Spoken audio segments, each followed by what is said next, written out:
मेरा नाम सनेहा है। घर में मम्मी से मिलने उनकी सहेली आई तो घर के रिवाज के अनुसार मेरी बड़ी बहन खुशी किचन में जल्दी से चाय बनाने के लिए चली गई और दूसरे चूल्हे पर पकौड़ी बनाने लगी। इतनी देर में मेरी दूसरी बहन और नाश्ता तैयार करने लगी। एक ट्रे में सारे बर्तन, नमकीन, बिस्किट वगैरह सेट कर चुकी थी और अगले 15 मिनट बाद खुशी दीदी सजी सजाई ट्रे को लेकर मम्मी के रूम की तरफ जाने लगी थी। तभी रास्ते में उनका पैर अटक गया और वह ट्रे दोनों गिर गए। अचानक से शोर सुनकर जब मम्मी बाहर निकली तो दीदी को देखकर उनके चेहरे के भाव बदल गए। दीदी डरी सहमी सी मम्मी को देखने लगी।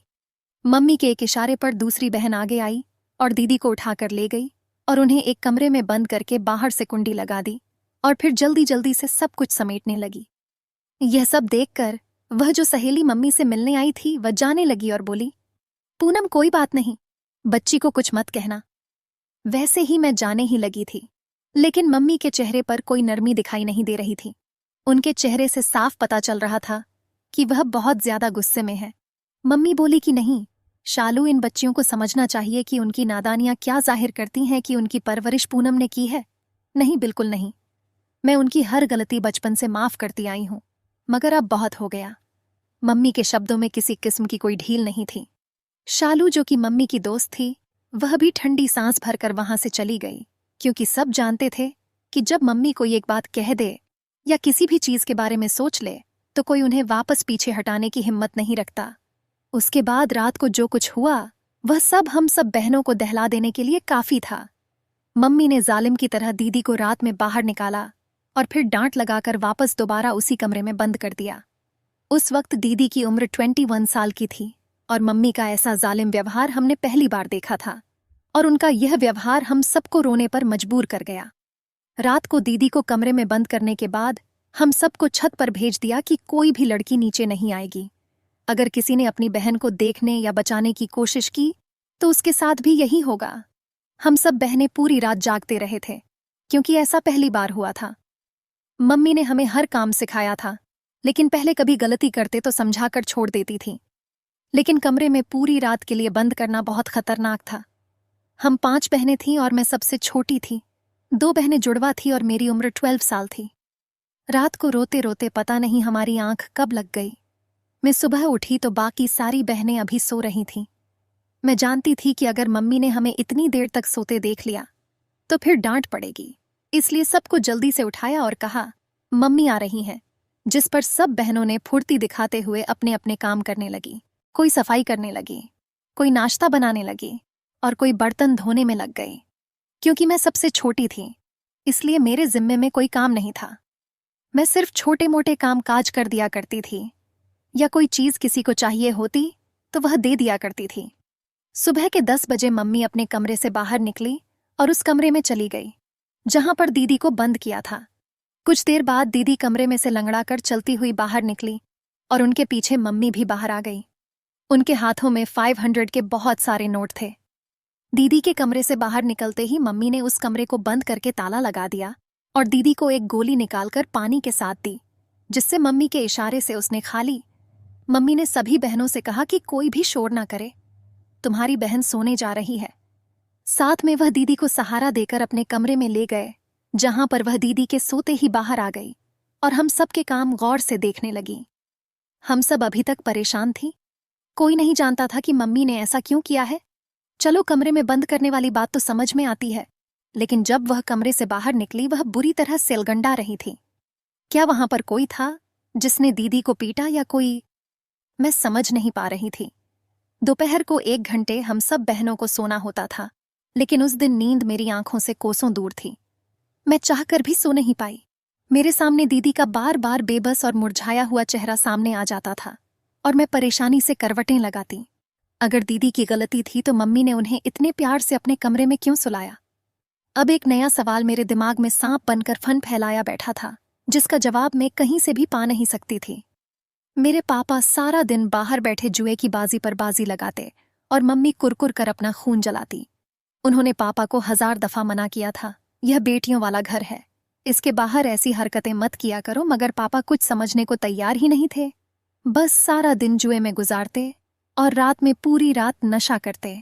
उनकी हालत इस कदर खराब हो जाती कि मम्मी उन्हें पकड़कर घर में लाती लेकिन वह उन्हें गालियां बकता हुए बाहर निकल जाते। मम्मी फिर से हिम्मत करके उन्हें अंदर बुलाती तो वह मम्मी को पीटता और मार मार कर अधमरा करने के बाद वहीं दहलीज पर बेहोशी की हालत में गिर जाता। इस सब तमाशा से पहले मम्मी हम सब बहनों को कमरे में भेज देती और बाहर से ताला लगा देती है, क्योंकि शायद वह हमें पापा के इस व्यवहार से बचना चाहती थी। अक्सर पापा शराब के नशे में इतना मदहोश होते कि मम्मी को बेचने की बातें करते, जो मैं कमरे में होकर सुनते थे। लेकिन मम्मी सख्त औरत थी, कभी पापा के एक शब्द से नहीं घबराई। उनकी मर्दानगी का ऐसा मुकाबला करती कि पापा दंग रह जाते और पूछते कि पूनम तू औरत है या मर्द? इतनी ताकत तो मुझ में भी नहीं है। लेकिन मम्मी कभी इस बात पर ना शर्माई ना लजाई, बल्कि उल्टा गुस्से से कहती, देख हर्ष, मेरे पास 1 रुपए भी नहीं है जो मैं तुझ जैसे नशेड़ी के हाथ पर रखूं। मैंने जैसे तैसे करके यह घर बनाया और मैं तुझे इस घर में रख रही हूं। तू मेरा एहसान मान, यही बहुत है। अगर तूने कोई तोड़ फोड़ की तो तुझे यहां से बाहर निकाल दूंगी। हमारा घर कोई कोठी नहीं था, बस इसमें मार्बल का काम हुआ था और एक अच्छा सा ड्राइंग रूम था। मम्मी के लिए यही कोठी से कम नहीं था, यही कोठी के बराबर था। मम्मी की ऐसी बातें सुनकर पापा फिर मीन मीनाने लगते। देख पूनम, थोड़े से तो पैसे दे दे मुझे। तू चाहती है कि तेरा पति जुआ खेलने बैठे तो 1 रुपए भी उसकी जेब से ना निकले, लेकिन मम्मी की ना कभी हाँ में नहीं बदली थी। फिर रात के नशे में जब पापा मम्मी को कट लगाते, अलमारी में पड़े सारे पैसे पापा को दे देती थी। लेकिन अगले दिन मम्मी के पास फिर ढेरों पैसे होते थे। हम सब बहनें हैरान तो होती कि पापा भी नहीं कमाते और मम्मी भी कोई काम नहीं करती, लेकिन फिर इतने पैसे कहाँ से आ जाते हैं? मगर यह बात मम्मी से पूछने की किसी में भी हिम्मत नहीं थी। हम सब मम्मी से बहुत ज्यादा डरते थे और यह खौफ दुगना हो जाता जब पापा हमारे सामने आ जाते।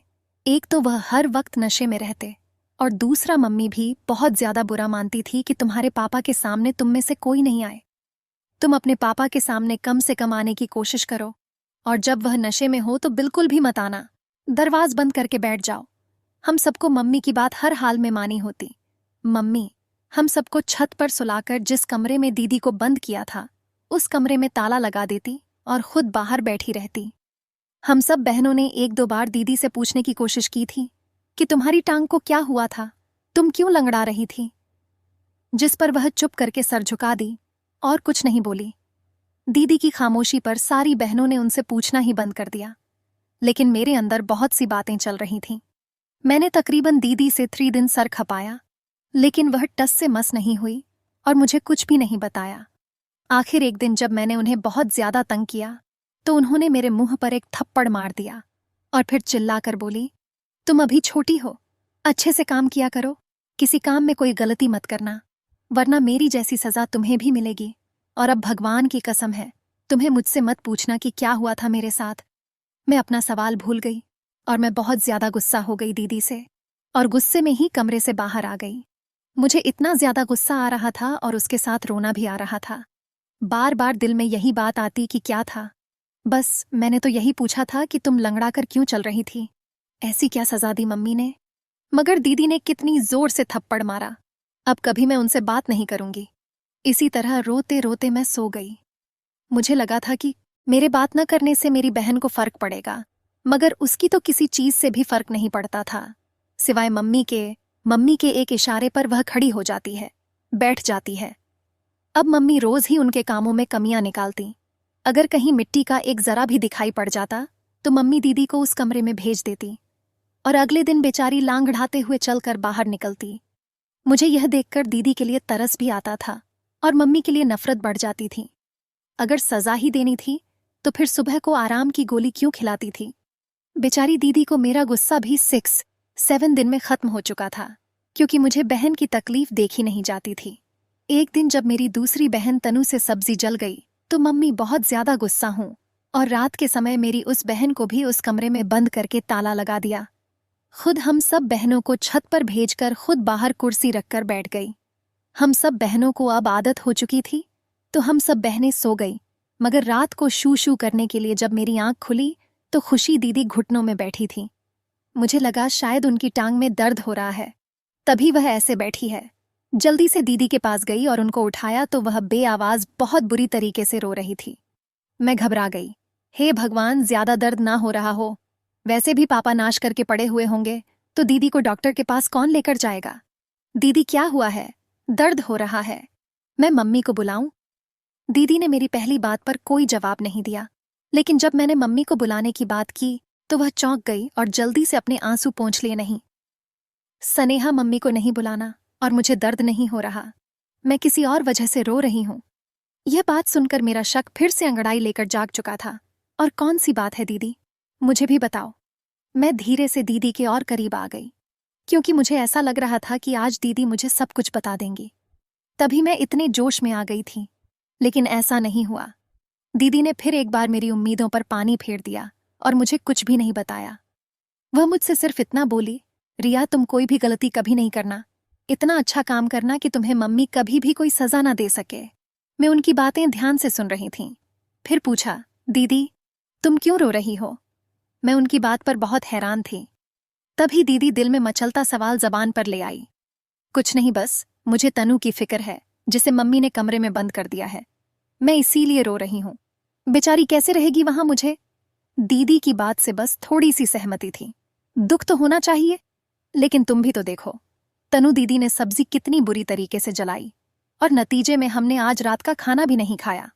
मुझे सब्जी जलने का बहुत बुरी तरह से दुख था। आज मेरा मनपसंद खाना बन रहा था, जिसकी वजह से मम्मी उसको कमरे में बंद कर दिया था। मुझे मेरे दुख में तनु दीदी की सजा भी सही लग रही थी। मेरी बात पर दीदी की रोती हुई आंखें एकदम से छोटी हुईं और फिर अगले ही पल उन्होंने मेरी कमर पर एक जोरदार घूंसा मार दिया। कितनी खुदगर्ज हो तुम रिया। उधर तुम्हारी बहन को सजा मिल रही है और तुम ऐसी बातें करके मेरा दिल जलाने पर तुली हुई हो। प्रार्थना करो कभी तुम पर यह वक्त ना आए जब तुम्हें पता चलेगा कि असली गम क्या होता है। मेरा सारा गुस्सा झाग की तरह बैठ गया। मैं अपनी दीदी को घूरती हुई वापस अपनी जगह पर आकर लेट गई। मैं ये कहती हुई लेट गई कि मुझसे अब छोटे मोटे काम करवाने आई बड़ी। मेरी यही परेशानी थी, मैं बहुत ज्यादा जज्बाती थी। अगले दिन जब मम्मी ने तनु दीदी को भी कमरे से बाहर निकाला तो उन्हें एक गोली देकर अपने कमरे में सुला दिया और हम सब बहनों को मना कर दिया कि शोर बिल्कुल भी मत करना, अगर किसी ने शोर किया तो अच्छा नहीं होगा। मम्मी के शब्द हमें हमेशा ही डरा देते थे। तो मैं भी दुबक कर एक कोने में बैठ गई। मैंने सोच लिया था शाम को तनु दीदी से पूछूंगी, वह थोड़ी ना दीदी की तरह है, जो कुछ बताए ही ना। मुझे यकीन है आज सब कुछ पता चल जाएगा। लेकिन मेरी किस्मत, शाम को जब सोकर बाहर निकली चुपचाप घर के काम में बिजी हो गई। मैं जो कामों से दूर भागती थी, जल्दी से अपनी बहन का हाथ बटाने लगी और बातों ही बातों में पूछा, तनु दीदी क्या हो रहा है आपकी टांग को? ज्यादा दर्द हो रहा है? अगर बोलो तो दबा दूं पैर। लेकिन दूसरी तरफ बिल्कुल खामोशी थी। मैंने 3-4 बार यही बात पूछी, लेकिन जब वहां से कोई जवाब नहीं आया तो मैं गुस्से से बोली कि पता नहीं भगवान बड़ी बहनें बनाता ही क्यों है, जिससे कुछ भी पूछो बस चुप्पी लग जाती है। खुशी दीदी से पूछो तो वह कुछ नहीं बताती, तुमसे पूछो तो तुम भी चुप हो। मेरी बात सुनकर उन्होंने बहुत दुख से कहा, रिया अगर हम किसी बात का जवाब नहीं दे रहे तो क्या यह अच्छी बात नहीं की? तुम यह सवाल बार बार ना करो। इन सब बातों का जवाब ना देने की भी एक वजह है और तुम बहुत छोटी हो। फालतू सवाल जवाब करने से अच्छा है तुम अच्छे से काम किया करो। प्रार्थना करो कि कभी तुमसे कोई गलती ना हो। इतना कहकर तनु दीदी की आंखों में आंसू आ गए और मैं भी डर कर वहां से चली आई। ये क्या, हर कोई प्रार्थना ही करवा रहा था कि मुझसे कोई गलती ना हो। क्या पता मम्मी कैसी भयानक सजा देती है। इसीलिए बेहतर है मुझे सच में कोई गलती नहीं करनी चाहिए। मैं रात को लेटे हुए यह सब सोच रही थी। अब इन बातों ने मुझे डरा कर रख दिया। अगली सुबह उठी तो हमारे घर में मजदूर काम कर रहे थे। हम सब बहाने बहुत हैरान हुई। अभी 3 महीने पहले ही तो मम्मी ने यह घर गिराकर दोबारा बनवाया था, फिर अब क्यों मजदूर बुलवाए हैं? मैंने मम्मी से पूछा तो उन्होंने मुझे गुस्से वाली निगाहों से घूरा और सख्त लहजे में बोली, अंदर जाओ। मैं मम्मी से सहम कर कमरे में चली गई। हमारे घर में कोई अनजान मर्द आता था तो हमारी मम्मी ने सख्ती से मना किया था, उसके सामने किसी को भी नहीं आना है, सब लड़कियां अंदर रहेंगी। लेकिन मैं खुद को सबसे छोटी समझती थी, इस बात का फायदा भी उठा लेती थी। बाकियों के मुकाबले मम्मी मुझसे जरा नरमी से बात करती थी, लेकिन इतनी भी नहीं कि मैं सर पर ही चढ़ जाऊं। हम पूरा दिन कमरे में हैं और खाना भी कमरे में ही खाया। मम्मी ने खाना होटल से मंगवाया और हमें कमरे में ही दे दिया। मैं अंदर एक ही कमरे में बैठ बैठ कर थक चुकी थी, लेकिन हम सब इस बात से अनजान थे कि वह आखिर क्या बनवा रही है। ऐसा क्या खास है? लेकिन यह राज भी रात को खुला, वह भी पूरा नहीं, बस आधा अधूरा। रात को मजदूरों के जाने के बाद जब हम बाहर आए तो एक कमरे में सरिये बंधे हुए थे। जिस कमरे में मम्मी बहनों को बंद करती थी वह अजीब सा हुआ पड़ा था और उसे काफी बड़ा भी कर दिया था, क्योंकि उसे पिछली गली तक लंबा किया गया था। मैंने एक दफा फिर हिम्मत की, क्योंकि मुझे यह बात पच नहीं रही थी। जब तक मैं जान नहीं लेती मुझे सुकून नहीं मिलना था। मम्मी, अब तो बता दो क्या बनवा रही हो? जिस पर वह बोली, तुझे मैंने मना किया था ना। तू क्यों आई है मजदूरों के सामने? आज के बाद कोई गलती की ना तो टांगे तोड़ दूंगी। तभी इस वक्त पर खुशी दीदी और तनु दीदी का लंगड़ा के चलना याद आया और मैं डर की वजह से चुप हो गई। अच्छा माफ कर दो मम्मी, लेकिन बता तो दो, मैं बेटी नहीं हूं तुम्हारी अच्छी वाली। जहां पर कुछ और काम नहीं आए वहां पर मक्खन लगाना बहुत अच्छा है। मैंने भी यही तरकीब लगाई और मासूम बनकर पूछा तो वह कहने लगी, जेल बनवा रही हूं तुम सबके लिए। अब के से जो कोई गलती करेगी वह यही बंद होगी। मुझे लगा मम्मी मजाक कर रही हैं और इस बात पर मैं हंसने लगी, लेकिन वह मजाक नहीं कर रही थी, वह सच कह रही थी। तभी मेरे हंसने पर नाराज होकर बोली, रिया, ये बदतमीजी है। अगर मम्मी कोई बात कहे तो दांत नहीं निकालते, बल्कि उसे गौर से सुनते हैं और उस पर चलने की कोशिश करते हैं। अगर आज के बाद तुमने कभी ऐसा व्यवहार अपनाया तो मुझसे बुरा कोई नहीं होगा, और सबसे पहले तो मैं इस जेल के अंदर बंद करूंगी। मम्मी की इस बात ने एकदम से मेरी हंसी को ब्रेक लगवा दिए और मैं डरी हुई नजरों से उन्हें देखते हुए बोली, मम्मी, क्या तुम सच कह रही हो? लेकिन इस बार वह नहीं बोली और मुझ पर एक गुस्से की निगाह डालते हुए अपने कमरे में चली गई। पीछे से दीदी ने मेरा हाथ पकड़ा और अपने कमरे में ले गई। रिया, पागल क्यों बनी बैठी हो? कितनी बार तुम्हें मना किया है कि फजूल सवाल मत किया करो। अगर मम्मी को गुस्सा आ गया तो बहुत बुरा होगा तुम्हारे साथ। तुम समझती क्यों नहीं हो? तुम इन सवालों का पीछा क्यों नहीं छोड़ती हो? 1000 मर्तबा मैं तुम्हें मना कर चुकी हूँ, लेकिन तुम हो कि अपनी बात पर अड़ी हुई हो। रुक जाओ, मत करो। पीछा इन बातों का एक दिन खुद पता चल जाएगा। फिर तुम रोती फिरोगी। दीदी बहुत ज्यादा रो रही थी और मुझे खुद पर गुस्सा आया। मैं क्यों इन बातों के पीछे भाग रही हूँ, जबकि यह बातें अच्छी भी नहीं है, यह जानते हुए भी कि दोनों बहनों के क्या हाल हुए। मैं बस अपनी शक के पीछे बार बार तनु दीदी और खुशी दीदी से पूछकर उन्हें तकलीफ दे रही हूँ। उस रात मैंने दीदी से वादा किया कि आज के बाद मैं इस बारे में किसी से नहीं पूछूंगी और हर काम बहुत अच्छा करूंगी। मम्मी को कभी भी शिकायत का मौका नहीं दूंगी। बस मुझे इस बार माफ कर दो, मैंने तुम्हारा दिल दुखाया है। दीदी इस बात से बहुत ज्यादा खुश हुई। अपने बेड के नीचे से 500 निकालकर मुझे दिए। मैं हैरान रह गई, उनके पास इतने सारे पैसे कहाँ से आए? मम्मी तो हम में से किसी को भी खर्चा नहीं देती थी। मैंने दीदी से पूछा तो वह मुस्कुरा दी और बोली, तुमने देखा है ना कि जब मैं कमरे से बाहर आता हूं तो मम्मी 500 के कितने नोट उठाती हैं। मैं इस बात पर जल्दी से सर हाँ में हिला दिया। दीदी कहने लगी, मैंने भी उन्हीं पैसों में से कुछ उठा लिए थे। अब ये तुम्हारे हुए क्योंकि तुम मेरी बात मान रही हो, और अगर तुमने मुझे किया वादा तोड़ा तो मैं उस दिन तुमसे हमेशा हमेशा के लिए खफा हो जाऊंगी और कभी बात नहीं करूंगी। मैंने उन्हें यकीन दिलाया कि कभी भी ऐसा नहीं होगा कि मैं तुम्हारे साथ किया हुआ वादा तोड़ूं। मैंने उस रात सबको यह यकीन दिला दिया कि इस बारे में आज के बाद कोई बात नहीं करनी। अगर मैं ऐसे ही पूछती रही तो मम्मी मुझे ही जेल में न डाल दें। अगले दिन फिर मम्मी ने हम सबको कमरे में बंद कर दिया, क्योंकि पापा अपने किसी दोस्त के पास गए थे और सुबह के वक्त वापस आए थे। उस दिन भी पापा ने मम्मी से पैसे मांगे और मम्मी ने देने से मना कर दिया, जिस पर दोनों के बीच एक बहुत बड़ा झगड़ा हुआ। यहाँ तक कि पापा मम्मी को मारने पीटने लगे और मम्मी पापा से अपना बचाव करने की कोशिश करने लगी। लेकिन पापा ने स्टील का फूलदान उठाया। जैसे ही वह फूलदान मम्मी के सर पर मारने के लिए लपके, वैसे ही उनका पैर बुरी तरह से फिसल गया। पैर फिसलते ही पापा का खुद का कर जमीन पर लगने से फट गया। मम्मी जल्दी से गली में ही मौजूद डॉक्टर के पास गई। डॉक्टर ने बताया कि पापा का देहांत हो चुका है। यह सुनकर मम्मी बहुत ज्यादा रोई और हम सब बहनों को भी कमरे से निकाल दिया। रोते हुए कह रही थीं कि जिस आदमी से मैंने तुम्हें छुपाने की कोशिश की, आज वह इस दुनिया में नहीं रहा। अब कोई जरूरत नहीं तुम लोगों को छुपने की। बाहर आओ, आकर देखो। अपने पापा को मैंने उस दिन मम्मी को पहली बार रोते हुए देखा था, वरना वह तो परेशानी में भी अपने माथे पर एक शिकंज पड़ने नहीं देती थी। हम सब बहाने हमेशा पापा से दूर रहे, लेकिन मुझे भी बहुत ज्यादा रोना आ रहा था। आखिर जो भी थे, जैसे भी थे, हमारे पापा थे। पापा के देहांत के चौथे दिन ही मम्मी की हालत ठीक हो गई और घर में जो जेल बनने का काम अधूरा रह गया था, मजदूर उस काम को पूरा करने के लिए वापस आ गए। देखते ही देखते 5 दिनों के अंदर जेल तैयार हो चुकी थी। मम्मी अब बहुत खुश खुश रहा करती थीं। रोज ही सब बहनों का करा हुआ काम देखती और जरा सा भी खराब होता तो उसे जेल में डाल दिया करती थी, और फिर अगले दिन जेल से निकालती तो बहन को गोली खिलाकर सुला देती और खुद 500-500 के नोट उठा लिया करती। इसी तरह 4 साल हो गए और अब सब बहनें मम्मी की यह सजा पा चुकी थी सिवाय मेरे, क्योंकि मैं कभी कोई काम नहीं करती थी और न ही मेरी बहनें मुझे करने देती थीं। अगर मैं किसी काम को हाथ लगाती तो वह रोक देती या वह काम छीनकर खुद करने लगती। मुझे बहुत अजीब लगता। क्या हमेशा ही यह सब मुझे छोटी बच्ची समझती रहेंगी?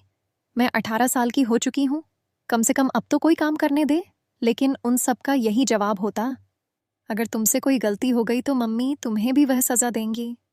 मेरा दिल बहुत मचलता था कि उनसे पूछूं कि आखिर ऐसी कौन सी सजा है जिससे तुम सब इस कदर डरती हो। मगर दीदी से किया हुआ वादा भी बहुत अच्छी तरह याद था, मैं उसे भी तो नहीं तोड़ सकती थी। अब सिर्फ एक ही हाल था, मैं काम करूं और मम्मी मुझे सजा के तौर पर जेल में बंद कर सकें। बहनों का व्यवहार अजीब ही था, कोई भी मुझे कम को हाथ लगाने नहीं देती थी। मेरा शक भी 7वें आसमान पर पहुंच गया। एक दिन मैंने खाना खाया, जल्दी से शीशे के गिलास में पानी पीकर गिलास को हाथ मारा, जिसके नतीजे में अगले ही पल गिलास टूट गया। मम्मी गुस्से से मेरी तरफ आई, लेकिन अगले ही पल उनके चेहरे पर अजीब सी मुस्कुराहट थी। उन्होंने मुझे जेल में बंद करने का कहा और बोला, अच्छी तरह खा पी लो, बाद में पूरी रात कुछ भी नहीं मिलेगा। मैंने किचन में तो मेरे पीछे मेरी एक बहन चली आई और मेरा दुपट्टा खुद ओढ़कर घूंघट निकाल लिया। मैं कहा कि नहीं, मुझे खुद जाना है। जिस पर वह बोली, अच्छा मुझे जाने दो, तुम ऐसा करो, उधर पर्दे के पीछे छुप जाना तो तुम्हें सब पता चल जाएगा। मम्मी ने जैसे ही बहन को जेल में डाला, चालाकी से मैं भी अंदर घुस गई और पर्दे के पीछे छुप गए। जेल बंद होने के बाद मेरी जान निकल गई। वहाँ की दीवार एक तरफ को खुलने लगी। सामने ही एक खूबसूरत कमरा था जिस पर जमीन पर कालीन बिछा था और इधर उधर तकियों के साथ अलग अलग मर्द बैठे थे। थोड़ी देर बाद ही एक लड़की मेरी बहन को दूसरे पर्दे के पीछे लेकर गई। जब बहन वापस आई तो वह बहुत ज्यादा सुंदर लग रही थी। किसी दुल्हन की तरह फिर गाना बजने लगा और मेरी बहन उस गाने पर नाचने लगी। वह पूरी रात नाचती रही और मैं रोते हुए अपनी बहन को अपने हिस्से की सजा सहते हुए देखती रही। फिर आखिर जब सुबह हुई तो आदमी एक एक करके वहां से जाने लगे, लेकिन जाने से पहले सब अपने हिसाब के मुताबिक हजारों के नोट रख कर जा रहे थे। मेरी बहन नाच नाच कर इस कदर थक गई, जब मम्मी ने जेल का दरवाजा खोला तो उसे चला ही नहीं जा रहा था, वो लंगड़ाती है हुई बाहर निकली। मैं भी चुपके से उनके पीछे बाहर निकली। मैं बहुत जुनूनी लड़की थी, मेरी सब बहनों ने यह जुल्म तो बर्दाश्त कर लिया था, लेकिन मेरे लिए आंखों देखा निकलना किसी भी सूरत में मुमकिन नहीं था। मैंने सोच लिया कि आज रात को मम्मी के किए की सजा उनको जरूर दूंगी। आज फिर मैंने गलती की। मम्मी ने मुझे भेजना चाहा तो बाकी बहनों ने मना कर दिया कि हम चले जाते हैं, लेकिन मैंने जिद करी और खुद जेल के अंदर गई। रात को वहां जाने से पहले मैंने एक बहुत बड़ा कदम भी उठाया था, और वह भी यह हमारे मोहल्ले में ही एक सास ने अपनी बहू को मारा था तो मीडिया वाले आए थे। जाते वक्त मैंने उनका कार्ड गली में से गिरा पड़ा हुआ उठा लिया और ना जाने कैसे बचपन से वह कार्ड मेरे पास रह गया। पापा क्योंकि मर गए थे तो मैंने उनका मोबाइल उठाकर मीडिया वालों का नंबर मिलाया और उन्हें सब बता दिया। यह भी बताया कि आज रात आपको अपनी आंखों से सच का पता चल जाएगा। वह लोग मेरी बात पर यकीन करके आ गए और जैसे ही मम्मी मुझे जेल में लेकर गए, वह भी पीछे कैमरा लिए चले आए और मम्मी की करतूतों को कैमरे में रिकॉर्ड कर लिया। मम्मी बहुत घबरा गई, बार बार मुझे गुस्से से देखते हुए अपने सीने से लगाने लगी कि मेरी बेटी तो पागल है वगैरह वगैरह। मीडिया वालों ने पुलिस को भी बता दिया और अगले 4 घंटों में मम्मी जेल में बैठी थीं। मेरी सब बहनें मुझसे बुरी तरह नाराज थीं। क्या मम्मी के साथ ऐसा क्यों किया? मगर मैं चुप थी, मैंने कोई जवाब नहीं दिया। मैं बस अपनी बहनों को बचाना चाहती थी। अगले दिन एक लड़की कांस्टेबल ने हमें बताया, उस औरत ने जुर्म किया है, तुम लोग उसकी बेटियां नहीं हो। बल्कि उसने अलग अलग जगह से तुम्हें उठाया है, सिर्फ ये कारोबार करने के लिए। इसका पति भी खुद की मौत नहीं मारा, बल्कि इस औरत ने खुद मारा है, क्योंकि वह तुम सबको बेचना चाहता था, जबकि यह औरत उम्र भर की कमाई खाना चाहती थी। यह बात सुनकर हम सब बहनों पर गम का पहाड़ टूट पड़ा। पुलिस ने कहा कि वह हमें हमारे असली माता पिता के पास तक पहुंचा देगी, लेकिन हम सब ने मना कर दिया, और हम सब ने एक साथ रहने का सोचा कि हम बहनें कभी अलग नहीं होंगे, हम हमेशा एक साथ रहेंगे। दोस्तों, वीडियो कैसा लगा? कमेंट करके ज़रूर बताना। वीडियो को लाइक और चैनल सब्सक्राइब कर देना।